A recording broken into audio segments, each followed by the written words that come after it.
Previously on Balls. Chat Rugby first up on the show this afternoon. Johnny, we've got... yes, Mr. Cheeky Watson, the King's President. King's President, yeah, and I'm sure very, very excited ahead of what's coming up in that part of the world, and a lot of people excited about the King's challenges. Nice to be able to chat to you, Cheeky. Things going well that side of the town? John, going exceptionally well.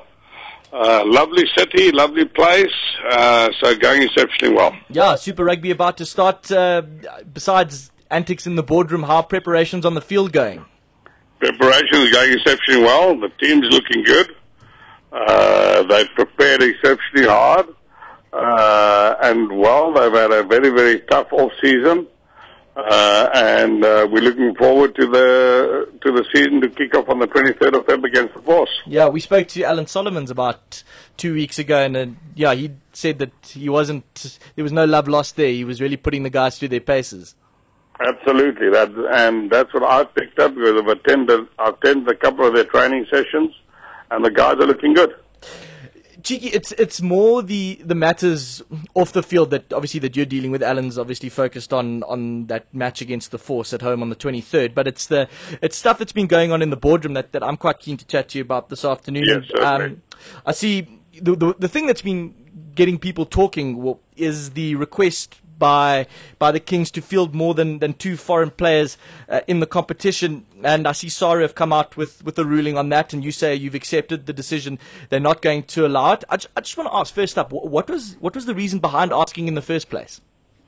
Well, I think everybody knows across the country that we only got the announcement on the 16th of August, and we had at least 8 players, local players, that were in the wings to be signed, and we were pushing for the announcement, but the announcement only came on the 16th of August, and that scuttled a lot of those deals that were already on the table. And because it scuttled those deals, we then made the request of foreign players. It's similar to what Australia have done to their teams that came in. It wasn't a controversial decision.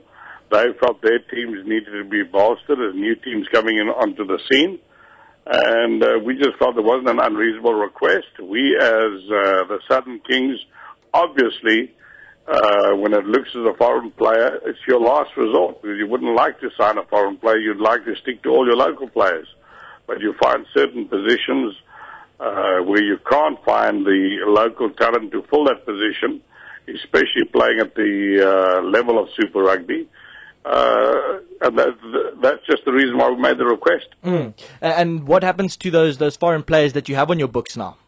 Well, the foreign players that we have in our books, there's the Vodacom Cup, there's the Curry Cup. They're part of the King's family, so they're still with us. Okay, and your involvement in the competition, we don't need to rehash everything that's gone on before, but I think mixed reaction is maybe a bit of an understatement, but do you still think that you'll be able to meet some of the objectives you laid out to the Parliamentary Sport Committee? It all depends what objectives those are, if you could just name but a few. No, well, I mean, when you spoke about breeding young talent from the Eastern Cape, letting them come through the ranks, those kind of promises made to develop local talent. I think the important thing is that, for those Christians out there, God created Adam from taking dust and created Adam out of dust. And I think if we're going to just stick to the local talent, breeding local talent in 1 year, having been given Super Rugby in 2 months, you have to be into cloning or some type of great creative being to be able to get those players up and running within 2 months. But down the line, our academy is sitting at about 65-70% of players of color, and about 90 to 95% of the players are homegrown players. And, so our academy is looking good. The building process is looking good. And I think there's a strong possibility that 1 or 2 or 3 academy players could be playing in the Super Kings team. Yeah, you mentioned 1 year, and of course it all hinges on that. You've got 1 year to prove yourself, and you've mentioned that is a massive challenge. It is. What have you told the players, the coaching staff, and the sponsors, who obviously everyone looking long term? I think you've got to realize that you've been given a task, you've been given a stacked deck, and you just got to deliver the goods at the end of the day. We're quite confident, that we are able to deliver the goods. We've got to accept what we've been given. We can whinge and wail and whine about it, but whinging and wailing time is over. Super Rugby is upon us, and we just have to deliver. I got a question here from Ollie on Twitter. He wants to know a question for Cheeky. What is being done to solve the friction with border and southwestern districts? Well, at this stage, I would imagine that there is no friction between border and southwestern districts. I think there was some dispute about two players from border. But at this stage, it would seem as though my understanding is that everything's going well between the three unions. Cheeky, how's Lukey doing? I know that he's obviously eager to get some game time as well under the belt, and I know he was on Talk Radio. Somebody was saying the other day, it was in the papers this side. Yes, he's doing very, very well. He's in full training again, so there's a 100% chance that he should be ready when they take on the force. I just want to ask you, Cheeky, and I mean, I know it was on 702, and I saw a statement on the King's website, but Luke's comments about apparently have been misconstrued in the media. The outcome of that interview with Udo Karlse. I think there was once again a little bit of malicious intent, right. And you sometimes get this malicious intent from certain sectors of the media. And, with the history of this country, fighting for non-racial democratic South Africa, I'm now a young 58 years old. I feel 28, mind you. But I still move in boardrooms and so forth, and you get that skewed look. I think it's going to take a while. It's taken America all this time to vote in a black president, and we just have to have a look at the polls in the voting. It clearly showed which way things went, and I think this democracy has done exceptionally well in the short space of time that has been given. But absolutely, you're going to have those divisions, and those divisions are going to be there for a while, and you just got to accept them and try and build upon them. I'm just interested to know, because obviously, there's a father-son relationship between the two of you, but you've also got a job to do at the Kings. And do you ever feel that people might think you are preferential towards Luke, that there's favoritism there? How do you go about dispelling those myths and rumors? I think those myths and rumors I can't dispel at all. I think when it came to signing Luke up, I told Alan Solomons I want nothing to do with it. I think it may not be a good idea. And Solly then flew over to London on his yearly trip. He met with Luke, and he says he's adamant. I said, well, so long as your decision is not my decision, I think from Luke's point of view, it's a little bit unfair for him because it puts pressure on him.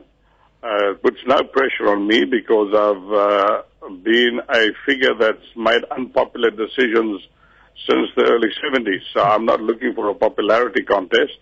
I'm just wanting the job done. So I think it puts a little bit more pressure on him rather than on me. Johnny?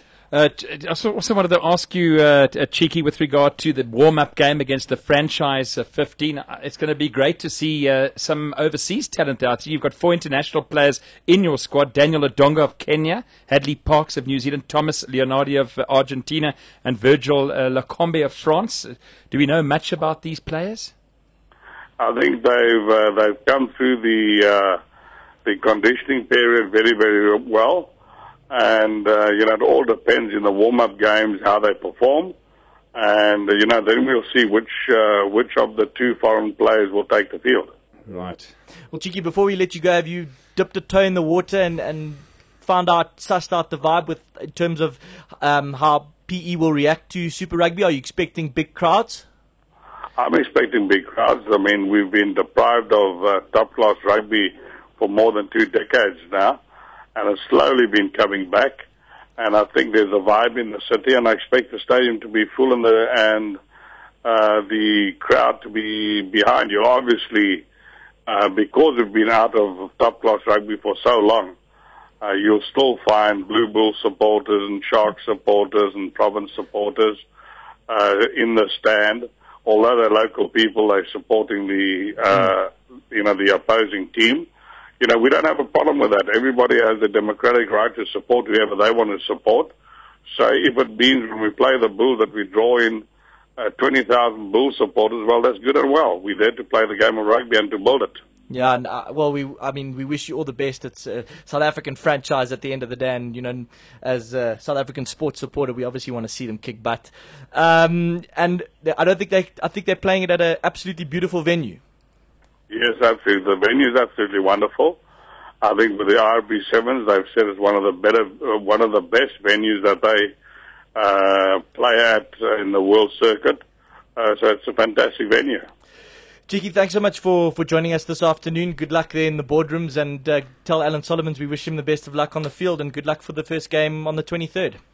Thank you very much for the chat. Thank you so much, Cheeky. Thank you. Okay, Cheers. bye. Bye. There you go. Cheeky Watson, King's president, just clarifying one or two things for us here on Balls Visual Radio this afternoon. This is Balls Visual Radio. Darren, Simon, Kate and John.